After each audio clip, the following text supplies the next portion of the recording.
Habiendo desarrollado por completo el tema de dosificar por ACI, que solamente es un ejemplo, como ya se dijo, porque uno puede utilizar cualquier método disponible o también puede acceder a cualquier receta, siempre que tenga la seguridad de que es la necesaria para el caso que nos ocupa, en su defecto, comprobarlo mediante pruebas de laboratorio, cuyo proceso correcto ya hemos aprendido a desarrollar. Y para complementar un poco, vamos a mencionar que obviamente, ya lo hemos dicho varias veces, hay muchas formas de dosificar, algunas conocidas, difundidas, quiero decir, como desde hace muchos años, pero al final de esta eh, sesión vamos a resumir, ¿sí? ¿Qué es lo que nos interesa definir cuando tratamos de alcanzar una receta? Vamos a ver los aspectos sobresalientes en los que finalmente podríamos decir todos los métodos se enfocan y también debería enfocarse nuestra atención. Eh, Este método simplificado está bautizado por mí, digamos. Yo no encuentro otra manera de llamarle después de que hemos pasado por todo lo que la ACI nos ha mostrado. Y también teniendo en cuenta lo que significa la aplicación del ACI en nuestro país, donde hay una contradicción enorme entre los cuidados y detalles que se toman en cuenta y lo que ocurre en la realidad en nuestro medio, donde prácticamente ni siquiera coincidimos con los nombres de los materiales, de los ingredientes. Aquí le llamamos ripio al agregado grueso y arena al agregado fino, y todo el mundo lo conoce como tal. Y bueno, arena gruesa, arena fina, ¿no? Tenemos una manera muy práctica de resolver este tipo de problemas y no hay ninguna regla que se tome en cuenta. Estoy hablando de la mayoría de los casos, obviamente hay excepciones, pero estamos en ello porque vamos a caer en una manera de decirlo, porque vamos a caer en este escenario como actores importantes y ojalá podamos poner nuestro granito de arena para mejorar estas perspectivas. Entonces, este método simplemente es una intención. Le volví a llamar método, no sé si cuadra con los demás, pero es una intención de adaptar lo que hemos visto en el ACI y algunas ideas a nuestro medio, ¿sí? Directamente aplicando los principios universales que todo el mundo conoce. Entonces, para ello me he permitido proponer, digamos, unas tablitas. La tabla número 1 que vemos acá, que contiene la información básica más común para algunos materiales que se suelen usar en Santa Cruz de la Sierra. En Santa Cruz de la Sierra se suele ocupar mayormente, no totalmente, pero mayormente los materiales que provienen del río Piraí. Y de múltiples ensayos y datos que se pueden obtener de él, se sabe que el peso específico seco más o menos ronda por acá y el porcentaje de absorción más o menos ronda por acá. Entonces yo los brindo estos datos como una referencia, que a nada son lo mejor, pero que obviamente si se quiere una mayor precisión hay que hacer los ensayos. Comentario de que estos datos son propiedades de los materiales, por lo tanto, este, ya que estamos hablando de materiales que provienen de una misma fuente, este, no es de esperar mucha variación. Con los años, sí, obviamente, porque las rocas difieren en sus propiedades y sus naturalezas de acuerdo a su origen y al tipo que tienen, pero obviamente para esto tienen que variar grandes volúmenes de material, ¿no? Entonces, para los fines que ya hemos mencionado de simplificar las cosas, eh, tratar de generalizar una buena práctica en la tecnología del hormigón. Entonces estos datos son útiles, ¿no? No son los mejores, pero son útiles. En cuanto al cemento, el peso específico universal que se considera es 3,15, pero debo confesarles hay muchísimos ensayos hechos localmente con los ensayos nacionales, no siempre se cumple este valor, ¿sí? Varía entre 3,13 hasta 3,11 algunas veces, 3,12, 3,13, 3,14, 3,15, 3,16, ¿no? No hay tanta variación hacia arriba, pero hacia abajo sí. Sin embargo, adoptamos el valor universal y los pesos unitarios que para la práctica física que hacemos aquí es suficientemente buenos datos.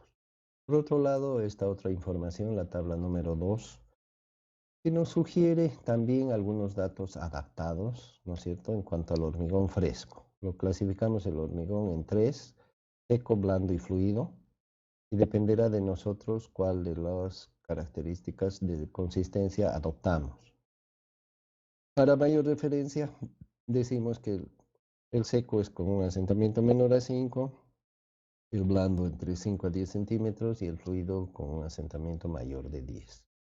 Y para ello sugerimos, no quiere decir que así sea, porque esto solo se comprueba físicamente, pero a cambio de la tabla número 2, esta yo la veo bastante más simple, ¿no es cierto? Donde para hormigones secos deberíamos elegir una cantidad de agua de 150 a 140, ¿no? Por ahí, kilogramos o litros por metro cúbico. Siempre nos vamos a manejar por metro cúbico.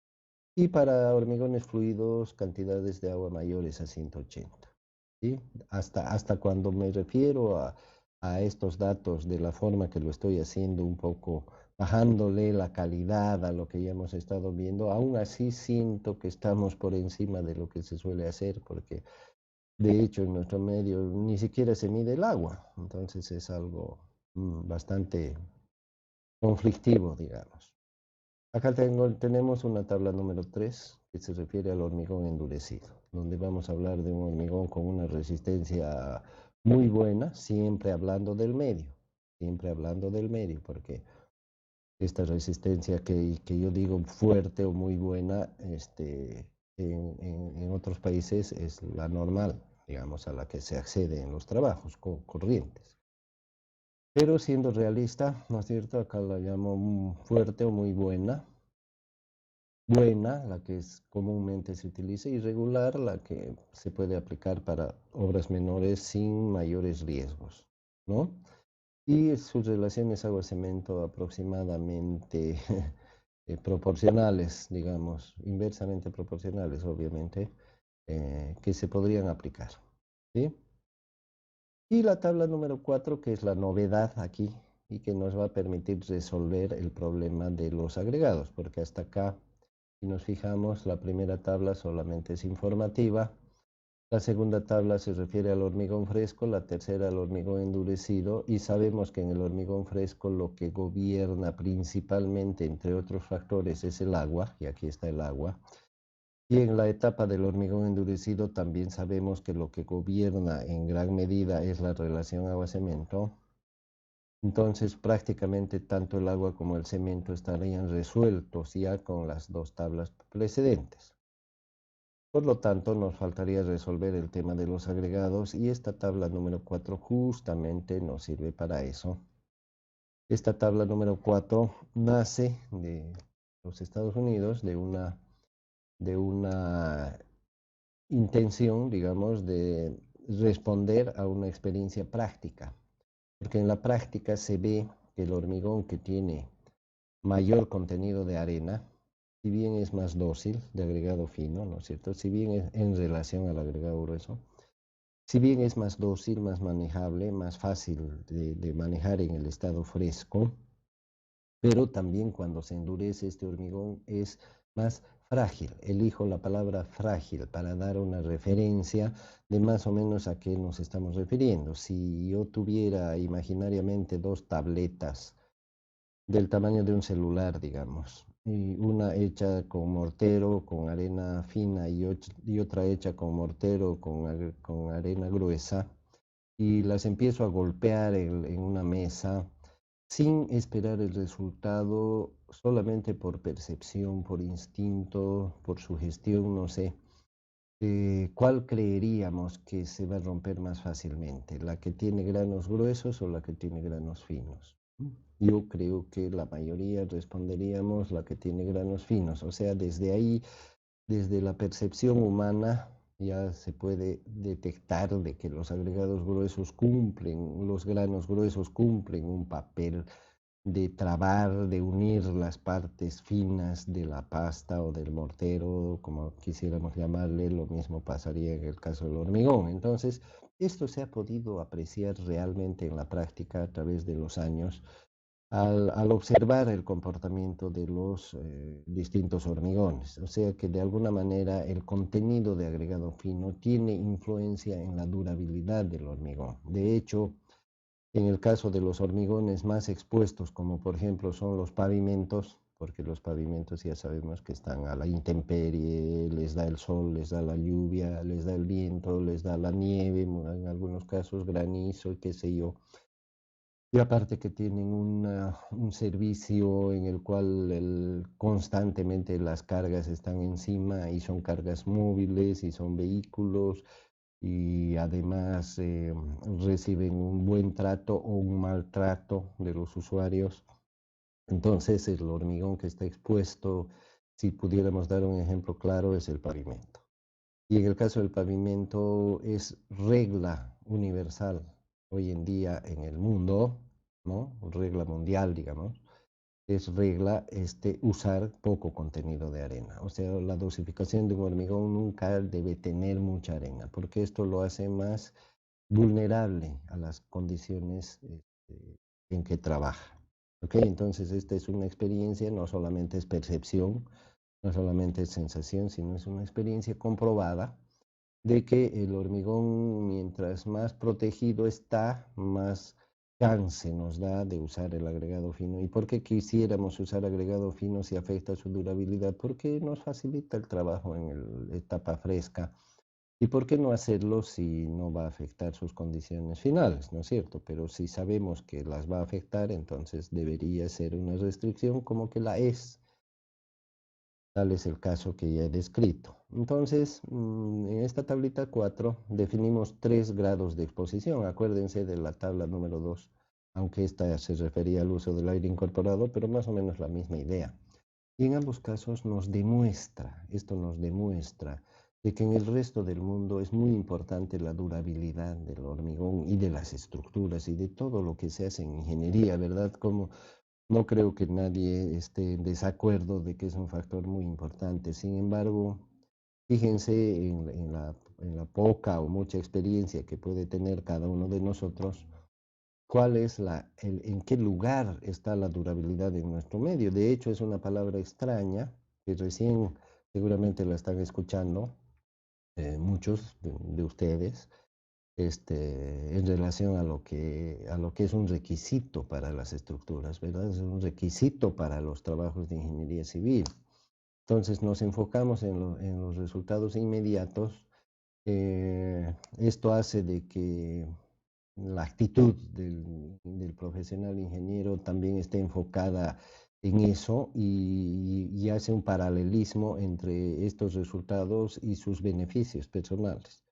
Entonces, estos resultados están asociados a que pueda cobrar por el trabajo realizado y aparentemente en el fondo sentimos o pensamos de que ahí termina nuestra responsabilidad, cuando en realidad lo que estamos haciendo, jóvenes, son estructuras para 20, 30, 40, 50, 60, 100 años y nuestra responsabilidad debería proyectarse hacia esos alcances, ¿verdad? No es que cobramos y nos vamos y no nos importa qué es lo que pase con la obra, como podemos ser testigos de lo que ocurre en nuestro medio cuando vemos un pavimento que se inaugura todo aparentemente muy bonito, que ni siquiera es bonito, porque ni siquiera cumplimos con esas reglas tan básicas de la apariencia, de la textura, de los niveles, de las pendientes, y la protección que debe tener también en forma externa. Ni siquiera cumplimos con eso, pero sirve para el show, para la fiesta, para las cámaras, sirve. y a los 6 meses empiezan a aparecer las rajaduras y las desportilladuras y hay lugares donde el pavimento a los 2 años está todo descascarado y somos testigos de eso y en nuestro medio es tan frecuente escuchar que se derrumbó esto, que el canal se lo llevó, etcétera, que ya nos parece normal y le echamos la culpa a la naturaleza, ¿verdad? Que llovió mucho, que etcétera. Entonces, fíjense, estas son apreciaciones que hacen que sea un poco difícil comparar una cosa con otra. De ahí que viene esta sugerencia de método simplificado, entre comillas, como una especie de puente entre una cosa y otra, que nos impida romper las reglas a pesar de que tenemos ese deseo, esa intención y ese medio que nos induce a optar por lo práctico, a optar por el metele nomás, que no pasa nada, etcétera. Tratar de por lo menos afirmarnos en esta última parte de nuestra materia en la que introduzco esto de algún modo como una herramienta, un salvavidas, digamos, para no ahogarnos en todo ese escenario que acabo de descubrir.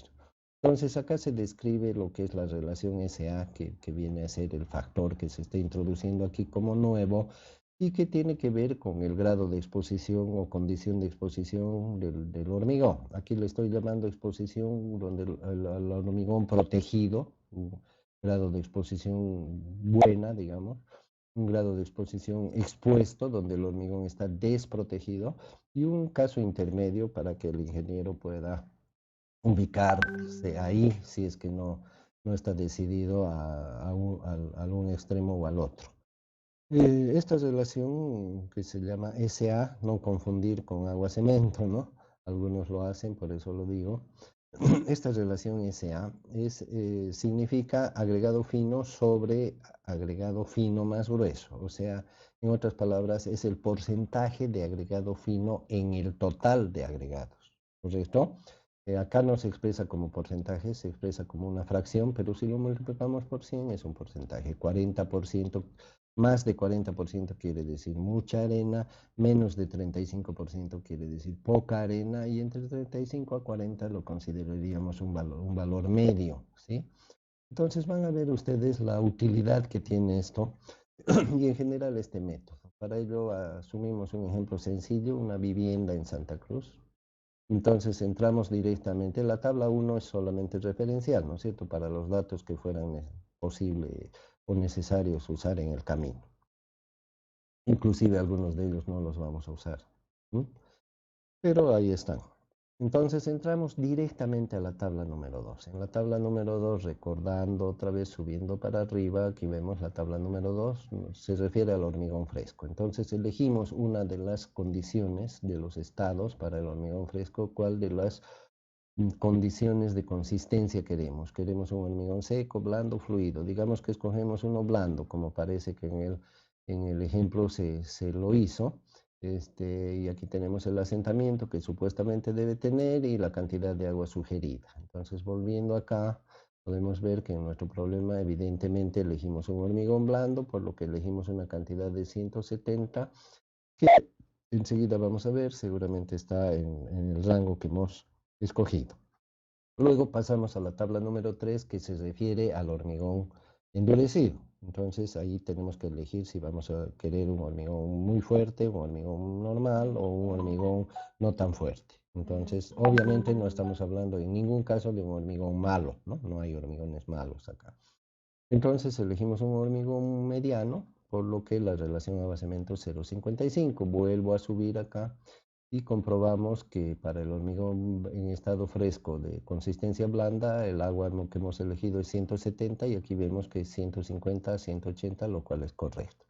También hemos elegido un hormigón bueno de una resistencia aproximada de 210. Esta es la resistencia esperada, por si acaso es el promedio de las probetas que tiene que ser mayor o igual a esta, ¿no?